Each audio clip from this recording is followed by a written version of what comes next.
Okay people, Doc again. Here we go with episode 1 of basic bike maintenance. This is going to be a series of videos just showing you how to look after your bike, what to look for, and hopefully save you a little bit of money along the road. Okay? Right, we'll be using my bike as examples for now. It's a VN 900 Classic. Now it's a belt drive. A lot of you out there will have chain drive as well, with chain and sprockets.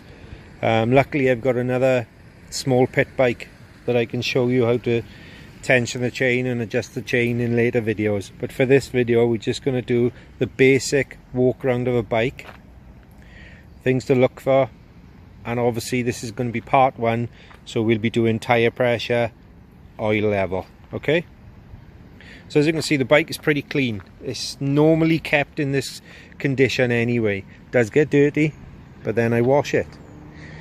I can't stress enough, a clean bike is going to be a lot safer than a dirty rat bike, purely for the fact that the reason is, if it's covered in muck and gunk, you can't see if parts are wearing, if there's a fault about to occur. So I would say, once you buy your bike, however clean it looks, wash it. Because while you wash your bike, what you'll be doing as well is you'll familiarize yourself with your bike. You'll start to notice where the different parts are, how they look, their condition, if they're clean, if any of the nuts look like they're loosening off or stripping. Just basic care of your bike. Get a bucket, get a sponge, wash it down. You don't have to go through the whole process of waxing and keeping it as immaculate as you want, but it'll help. Okay, so the first thing we're going to look at is, to me anyway, tyre condition and tyre pressure. These, you've got your front tyre and your rear tyre. Now these two things are what keeps you on the road. If they're worn down, if they're not in good condition, and if your tyre pressures are not what they are supposed to be, the ride and handling of the bike will be horrendous. You may not notice it, you may think, oh, it's just a bit sloppy, or the road is a bit bumpy. It can lead to some bad accidents. Now, every tyre will have different size to suit your bike. This front on this class, on this custom, is a 21 inch, and it'll tell you, if you look around the tyre itself, there'll be markings. These are the manufacturer's markings, saying that it's a J for the speeds, and you'll have a size as well. There's the size for this particular bike, which is upside down at the moment, but it's an 80, 90, 21. 80 is the height, the 90 is the width of the tyre, and the 21 is the overall diameter of the wheel. So look at your tyre, get your hand on there, feel the tyre.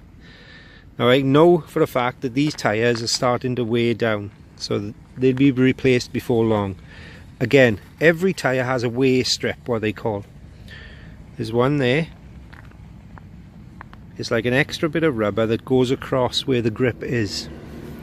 And what that does is, once you get down and you start to touch that, that then tells you your tyre is due for changing, because you're reaching the legal limit. Now again, I know these tyres are due to be changed, so it's a good way of showing you that I'm actually on the wear strip. There's one there, there's another one there that I'm just coming down to. These should be wearing even. If you've got a lot more tread on the one side of your tyre than the other, then your wheel may not be straight. The wheel may be crabbing up the road and you're scuffing off the one edge of the tyre first. So again, check for even wear across the tyre.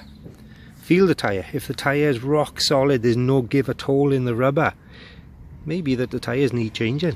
They may be past their life. So once you've inspected your tyres and you've had a quick check over, again, get down in there. Don't worry about getting on your hands and knees. Get down, feel the tyre, look for the wear strips.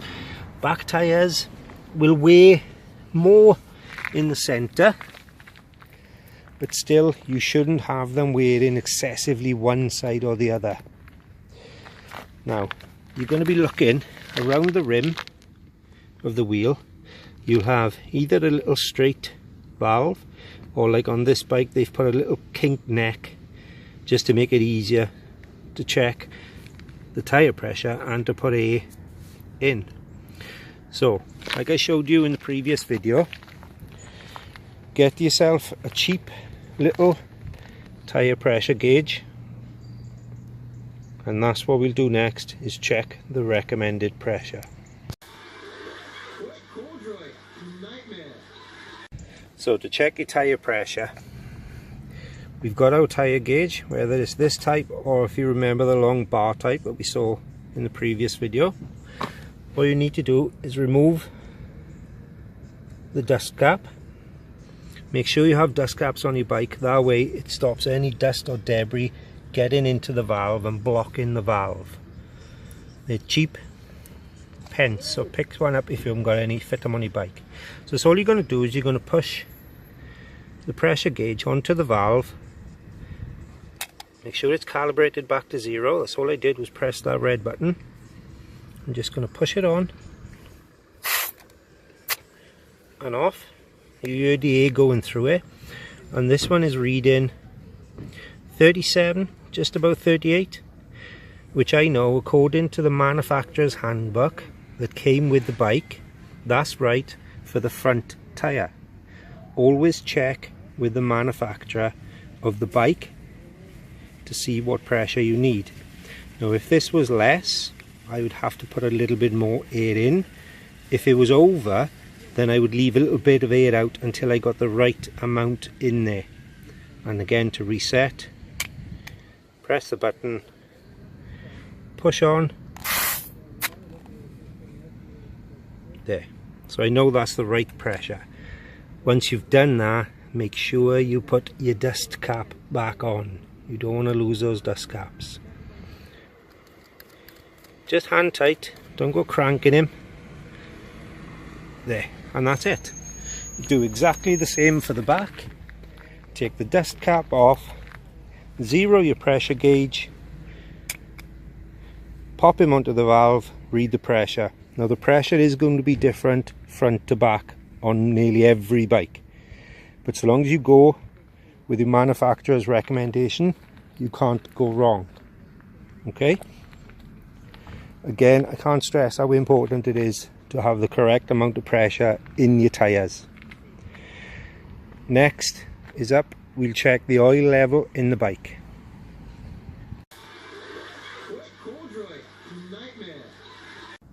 Okay, checking the oil level on your bike. Again, it is important because the oil not only lubricates but cools the engine down. If you've got not enough oil in there, then you risk the engine seizing. Bad. If you've got too much oil in there, that could be just as bad because it's going to slop onto the pistons and potentially fracture the head. So anyway, this is the oil filler cap. This is what you'd unscrew, and this is where you would pour oil in if you need to top up. But to know if you need to top up or not, obviously you need to check the level. Now on most bikes there will be a little window. Mine is tucked right the way down here. See over there? That's a little glass window at the bottom of the engine that shows me where the level of the oil is. But to get a correct reading, the bike has to be level. So either if your bike is fitted with a side stand, put it up onto the side stand on level ground, or in such a case as mine, I don't have a center stand, only a side stand. So what I'll do is I'll sit on the bike, and using this little tool that I just purchased from a cheap shop by me, it extends. You can tilt the head. This one even comes with lights. What I'll do is I'll sit on the bike and I'll lower this down until I can see that window, holding the bike level as I'm sat on it. So I'll get on the bike and give you a quick demonstration of that. Again, I'm trying to do a two-handed job with one hand. Let's hope all goes right. Right, I'm sat on the bike now and I'm holding the bike nice and level. I've got both feet on the floor, so the bike isn't going anywhere. It's nice and safe and it's fairly level. Now, using our little tool, again, you could use a little mirror on a stick, anything really. Or you could get somebody behind you holding the bike for you while you go down and have a look. But basically I'm going to use the mirror until I can find that little glass.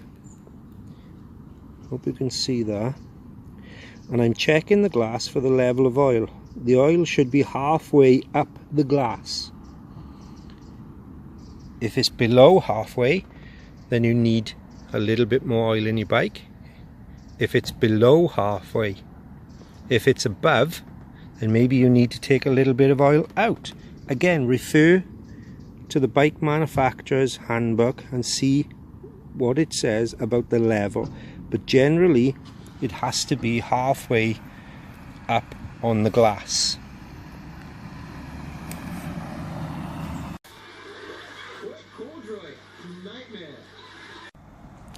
There are many different makes and viscosities. Viscosity basically means the thickness and hydro properties of the oil. Again, check with your bike's manufacturing handbook that came with the bike, or same like a Haynes manual, which oil you need for your bike, which particular viscosity. For this bike, it's a 530 weight, but if I needed to top the oil up, I would undo the oil filler cap, which again on this bike actually tells me that's where the oil goes. Most bikes will have a cap, or they'll have a cap with a little thumb turn. Some will actually tell you what viscosity of oil to put in. It'll be stamped on the cap itself. But what I would do is I would slacken this off, take the cap out, tip in a small amount of oil, and repeat the procedure of leveling the bike, checking in the window to see the level of the oil. Once it's halfway in that window, everything is good. You've got enough oil in. If you have not enough oil in your bike, the engine itself could potentially seize. If you have too much oil, then again it could cause real bad damage inside the engine. The oil doesn't just lubricate the engine, it helps to cool it a little bit as well. So having the correct amount is good maintenance for your bike. Now, we've talked about tyres, we've talked about oil level, so we can go and we can keep going. Now we need to know about stopping. Nearly every bike in the world has got a front brake and a rear brake. Now universally the front brake on 99% of bikes is on the right hand side. The foot brake is on the same side on most bikes, and they're both worked by using brake fluid. Again, different varieties, .3, .4. Generally most bikes use .4 fluid. Refer to your bike manufacturer's book again to check which is yours. Now on this bike it has a little window. This is the brake reservoir. It's attached to the brake lever, and as I pull the brake lever, brake fluid is pushed out down the brake pipe to the caliper, which works by squeezing two pads against the disc. I'll show you once I turn the wheel a little bit. So there's our brake line coming down to our brake caliper. Inside here there's two brake pads. They are then each side of this brake disc, and what happens when you pull the front brake, the fluid comes down, activates a piston inside the caliper that pushes and squeezes the pads against your brake disc, causing friction which slows you down and stops you. But again, if you have insufficient fluid in your brake reservoir, air could get into the system and this could not be effective. So the way to check that is go to your brake reservoir at your handlebars. Again, the bike needs to be level for this. Get the bike nice and level, again on a side stand, center stand, sorry, if you have one, or as I'm doing now, sit on the bike, and you see there's a little bubble. That's telling me that I've got plenty of brake fluid in there. If there was no fluid on, if it was only halfway up on that sight glass, I would want to put a touch more brake fluid in until I've got a little bubble just on top like that. And that's all you do, is undo these two screws, lift off the cap, and what I would say to do is put an old rag over your tank, because brake fluid is really bad. You don't want to get it on your skin, so wear some rubber gloves, and you don't want to get it on your paintwork, so put a rag over any paintwork. Take the cap off. Underneath the cap you'll have a little rubber diaphragm, like a little rubber seal. Take that off and then you can see the brake fluid. Once you know you've got enough fluid in there, lay the bike back down, put your cap on, and just try the brake before you ride off. Always make sure it's safe. Don't just think, yeah, I put fluid in, it's great. Push the bike forward, check the brake is working. Same with the rear caliper. This is my rear caliper, and again you can see the pads. If I get in close, the brake pads are just in there. There's one this side and there's one this side, and again when I press on the foot pedal, that activates the rear brake. That in turn comes through the line and squeezes the pads on the rear disc. Now your bike may have twin discs. This particular model has single discs. Some bikes have single, some have twin, it doesn't matter, it's all the same principle. Just means you'll have two lines instead of one. The reservoir for the back on this particular model is right next to the lever itself, and again it's clearly marked with a lower and an upper, but again I would check this with the bike level. Some bikes the reservoir will be at the back, some I've even seen under the seat. Again, refer to your handbook that came with the bike or the manual that you bought after.